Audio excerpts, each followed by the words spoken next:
नमस्कार मैत्रिणींनो, कशा आहात तुम्ही सगळे? सकाळची सुरुवात झालेली आहे.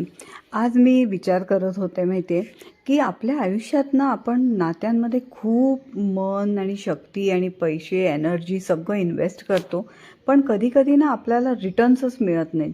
म्हणजे काही-काही लोकं असतात ना, की जे लोकांना आपण किती चांगलं वागलं तरी वाईटच ते आपला विचार करतात.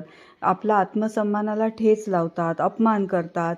आपल्यावर प्रश्नचिन्ह उठवतात आणि आपल्याला इन्फिरिटी कॉम्प्लेक्स येईल असं वागतात. सो अशा पद्धतीची जी लोकं आहेत ना, हे ॲक्च्युली आपलं ब्रेन ड्रेन करत असतात, आपली मनाची शक्ती खात असतात.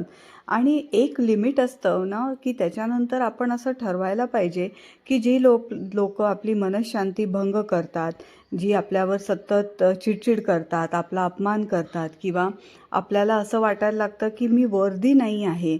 अशा प्रकारची जी लोकं असतात ना, ती स्वतः मुळात फेलियर असतात आणि स्त्रियांच्या आयुष्यात असे त्रास देणाऱ्या स्त्रियाच असतात. हे अतिशय दुर्दैवी गोष्ट आहे. पण काय करणार? पण शेवटी आपण शिकून पुढे जायचं असतं. न्यू इयरचे बरेच रेझोल्यूशन्स जे मी फॉलो करते, त्याच्यात मी एक हे रेझोल्यूशन ठेवलं, negative people out of my life. जी लोकं माझ्या मनःशांतीला भंग करतात, आउट ऑफ माय लाईफ. ह्यांना ना मी जागा देणार नाही, ह्यांना अजिबात महत्त्व देणार नाही. हे वर्ष मी स्वतःमध्ये इन्व्हेस्ट करणार, स्वतःची पॉझिटिव्हिटी वाढवणार, माझं मन स्वच्छ आणि चांगलं करणार, भरभरून लोकांवर प्रेम करणार. जी लोकं त्रास देतात त्यांच्यापासून लांब राहणार, जास्ती संपर्क त्यांच्याशी ठेवणार नाही. माझी पॉझिटिव्हिटी, माझी स्पिरिच्युअल एनर्जी जे लोकं ड्रेन करतात, अशा लोकांना बाय बाय.